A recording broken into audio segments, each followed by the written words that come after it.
MySql এর দ্বিতীয় টিউটোরিয়ালে পার্ট 2 তে আপনাদের সবাইকে স্বাগতম। যারা আমার পার্ট 1 ভিডিওটা দেখেননি তাদেরকে বিশেষভাবে আমার রিকোয়েস্ট যে আগে পার্ট 1 ভিডিওটা অবশ্যই দেখে নেবেন। ইউটিউবে ভিডিওটা অ্যাভেলেবল আছে, এই যে MySql SQL for beginners Bangla part 1।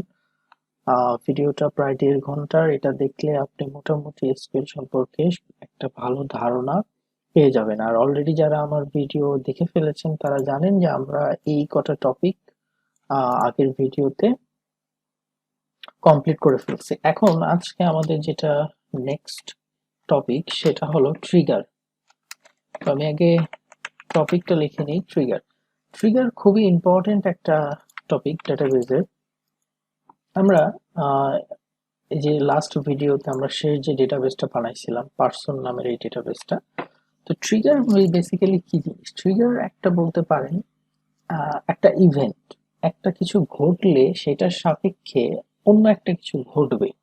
অর্থাৎ আপনি ডেটাবেজের ভিতরে যখন এই কোয়েরিগুলো লিখবেন তখন আপনি ধরেন যে কিছু জিনিস সেট করে দিলেন। ফর এক্সাম্পল, যদি এইটার ক্ষেত্রে যদি আমি বলি যে সাপোজ এখানে ID, last name, first name, age আছে।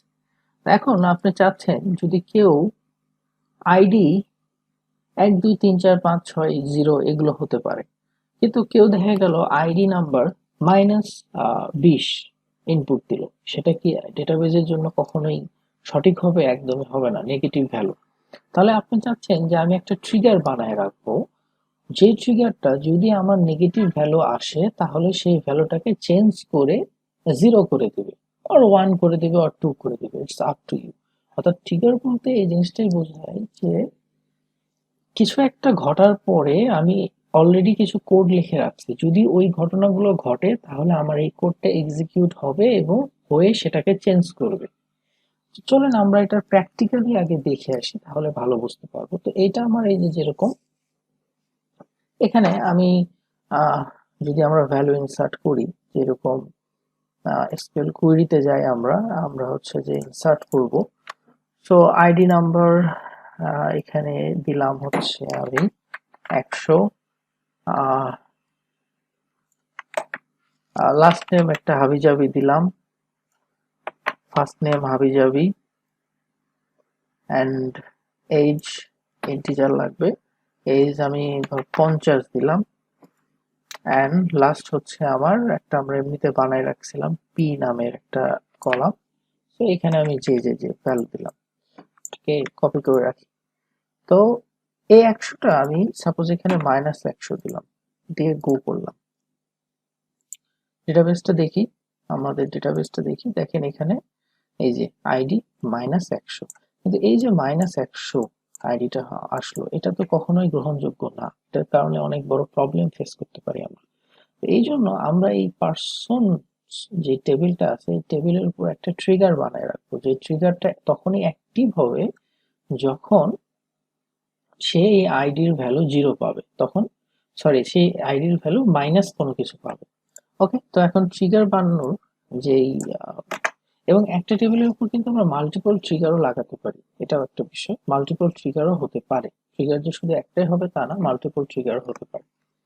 তো প্রথম যে বিষয়টা, ট্রিগার ক্রিয়েট করতে গেলে আমাদের সিনট্যাক্সটা এরকম যে ক্রিয়েট ট্রিগার,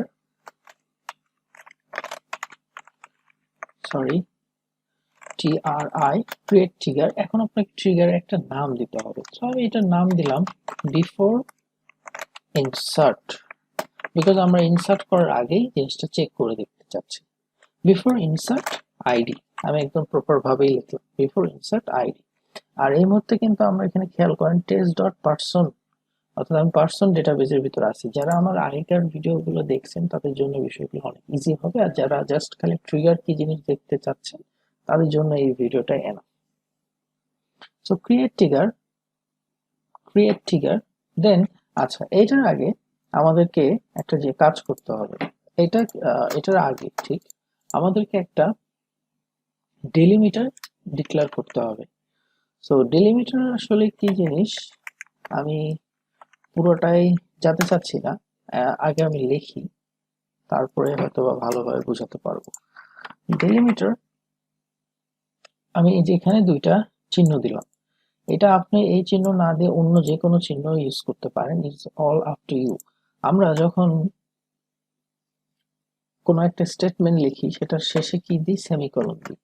এই ডেলিমিটার হচ্ছে আমরা সেই সেমিকোলন দিয়ে যে লাইনটাকে এন্ড করি, ডেলিমিটার ডেলিমিটার ঠিক ওই কাজটাই করে, কিন্তু এখানে আমরা আমাদের কাস্টম সাইন ইউজ করতে পারি। যেখানে এখন আমি সাইন ইউজ করলাম এইটা, এখন আমি এই সাইন যে লাইনের শেষে দিব, ইট মিনস যে ওখানে ওইটা শেষ। সেমিকোলন যেখানে দিব সেটা মানে শেষ নয় এই ক্ষেত্রে। আচ্ছা, এটা কেন ইউজ করা হয় সেটাও আমি একটু পরে বলতেছি। তো আমি এটা ডিক্লেয়ার করে রাখলাম ডেলিমিটার। এখন create trigger before insert ID, এটা একটা নাম, জাস্ট ক্রিয়েট ট্রিগার, ট্রিগারের নামটা আমি রাখলাম before insert ID. Okay fine. এখন আমাকে করতে হবে before before insert before insert into, কোথায় ইনসার্ট হচ্ছে? বিফোর ইনসার্ট ইনটু কোন টেবিলে ইনসার্ট হচ্ছে? আমি তো চেক করতেছি পার্সন টেবিল নিয়ে, ইনসার্টটা যে হচ্ছে সেটা কোন টেবিলে সেটা বলে দিতে হবে। যে before insert into person table, person টেবিলে ইনসার্ট হওয়ার আগে for each row, for each row, আমি প্রত্যেকটা রো নিয়ে কাজ করব। ফর ইচ রো, যেন সে সব রো চেক করে, ইচ রো। এখন শুরু হবে আমার ঠিক কন্ডিশন যে পার্টটা, সেটা আমাকে লিখতে হবে বিজ্ঞান বিগেন। এখন আমরা অন্য প্রোগ্রামিং ল্যাঙ্গুয়েজে যেরকম ইফ এলস ইউজ করি, আমরা চাইলে এসকিউএল এও ইফ এলস ইউজ করতে পারি। তো আমাদেরকে লিখতে হবে if if new dot ID. Okay, আইডিটা এখানে কি? এখানকার আইডিটা হলো এই আইডি, এই যে আইডি, যে আইডি নিয়ে আমরা কাজ করব সেই আইডি। এখানে আমরা সেটাকে নিউ ডট, এই নিউ এর ভিতরে আমার এখন এই পার্সন টেবিলটা চলে আসছে। এখন নিউ ডট, এবং এটার সিনট্যাক্সে এইরকম, এটা নিয়ে ভাবতে হবে না।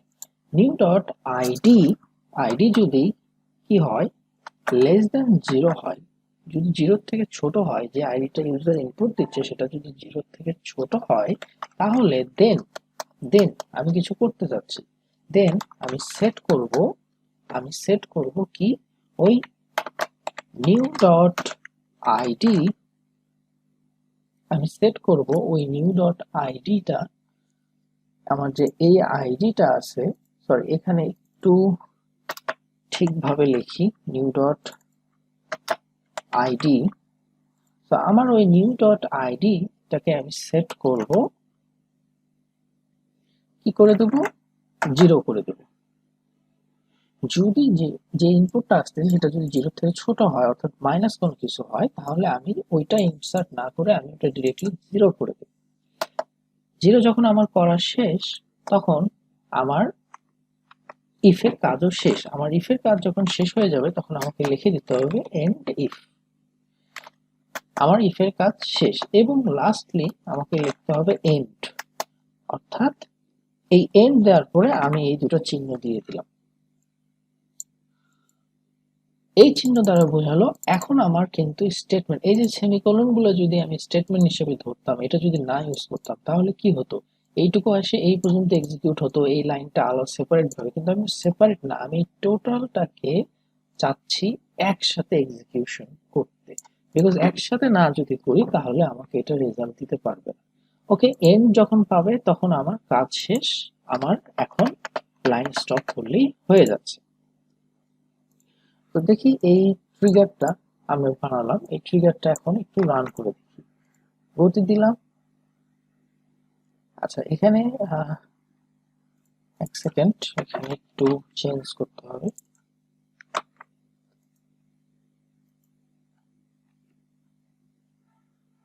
আচ্ছা, এখানে একটু সমস্যা দেখাচ্ছে, দাঁড়ান। আচ্ছা, এখানে আমার সেমিকোলন একটা মিস হয়েছে, আমি সেমিকোলনটা দিয়ে দিলাম, গোতে দিলাম, এরপরেও আমার এখানে সমস্যা দেখাচ্ছে। সেই সমস্যাটা হলো, ওকে, এখানে বিফোর ইনসার্ট ইনটু না, এখানে বিফোর ইন্টার অন, অন দিয়ে দেখি আমরা যে কি হয় on for row collection begins if, হ্যাঁ বাকি সব কিছু তো ঠিকই দেখা যাচ্ছে। ওকে, আমাদের ট্রিগারটা ক্রিয়েট হয়ে গেছে সাকসেসফুল। তো আমি এটা কপি করে রাখি, আপনাদেরকে আবার দেখাবো। তো এখন আমার ট্রিগারটা কমপ্লিট, আমি কিন্তু ট্রিগার দেখতে পাচ্ছি না, কিন্তু আমার এই টেবিলের উপর একটা ট্রিগার লাগানো আছে। যদি এখন আমি ভ্যালু ইনসার্ট করতে চাই, আমরা এই ইনসার্টে এসকিউএল কোয়েরি লিখবো, আমরা এসকিউএল কোয়েরি দিয়ে ইনসার্ট করব ভ্যালু। তো আইডি নেম আমি এখানে দিলাম এবার -50 নেগেটিভ ভ্যালু দিলাম, দেখা যাক কি হয়। -50 নেগেটিভ ভ্যালু, এরপরে এগুলো জাস্ট ডামি ভ্যালু দিয়ে দিচ্ছি। এজ এজ হচ্ছে 50 এন্ড পরেরটাও ডামি ভ্যালু। ওকে, আমি এখন যদি এটা ইনসার্ট করি, তাহলে প্রথমবার যেরকম আমরা -100 করলে আমাদের ডেটাবেজে -100 ইনসার্ট হয়ে যাচ্ছিল, বাট এখন যখন আমরা ট্রিগার লাগাই রাখছি এই টেবিলের উপর, এখন আমরা দেখি কোতে ক্লিক করলাম, এই যে ভ্যালু ইনসার্ট হলো। এখন আমি পার্সন টেবিলে গিয়ে যদি দেখি, দেখেন এখানে কোথাও -50 ইনসার্ট হয়নি। এই যে -50 ইনসার্ট হওয়ার বদলে এখানে 0 ইনসার্ট হয়েছে, কারণ আমরা আমাদের ট্রিগারে কিন্তু ওইভাবেই 0 লিখে দিছি। এখান থেকে যদি আমরা ট্রিগার দেখতে চাই, আমরা কিন্তু এখান থেকে ট্রিগার দেখতেও পাবো। এই যে উপরে যে ট্রিগার বাটন আছে, এখানে ক্লিক করলে এই যে দেখেন বিফোর ইনসার্ট, এই ট্রিগারটা আমরা বানাই রাখছি। আমরা কিন্তু মাল্টিপল ট্রিগারও বানাতে পারি, যেটা আমি প্রথমেই বললাম। তো এখানে ক্লিক করলে আমরা এই কোডটাও দেখতে পারি। তো এখন যদি আমি একটু এডিট করি, যে যদি মাইনাস ভ্যালু হয়, তাহলে সাপোজ আমি প্রত্যেকটা মাইনাস ভ্যালু যদি হয়ে থাকে, তাহলে আমি সেটার আইডি 66 করে দেবো। এখন আমি গোতে দিলাম, ট্রিগারটা একটু আমি আপডেট করলাম। এখন আমি ডেটা ইনসার্ট করব। তো 66 কিন্তু মনে রাখবেন, ইনসার্ট করি। এখন যে কোনো একটা মাইনাস ভ্যালু এখানে আমি দিই, এবং মাইনাস ভ্যালুর জন্য লাইক এখানে আমি -10 দিলাম, -120 দিলাম।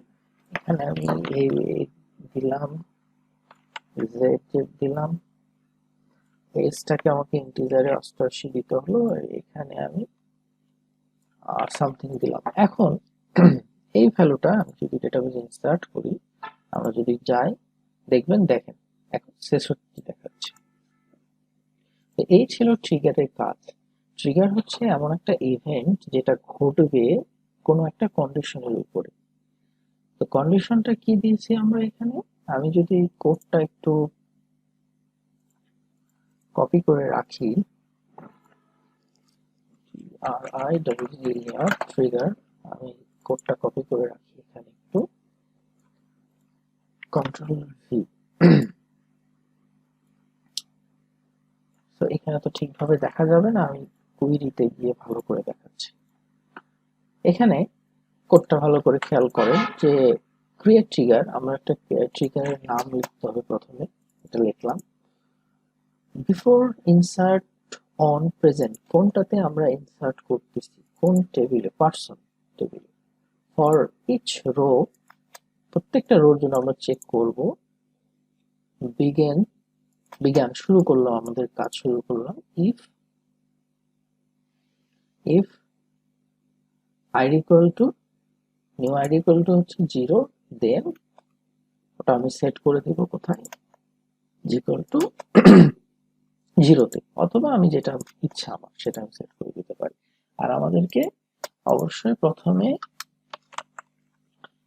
ডিক্লেয়ার করে দিতে হবে আমাদের ডেলিমিটারটাকে। এখন একটু ডেলিমিটার নিয়ে কথা বলি। তো এখানে যেটা ডেলিমিটার ছিল, দেখেন এখানে যদি ডেলিমিটার না দিয়ে আমাদের যদি শুধু সেমিকোলন থাকতো, তাহলে একটু খেয়াল করে দেখেন এই পুরো কোডটা তখন একসাথে কাজ করতো না।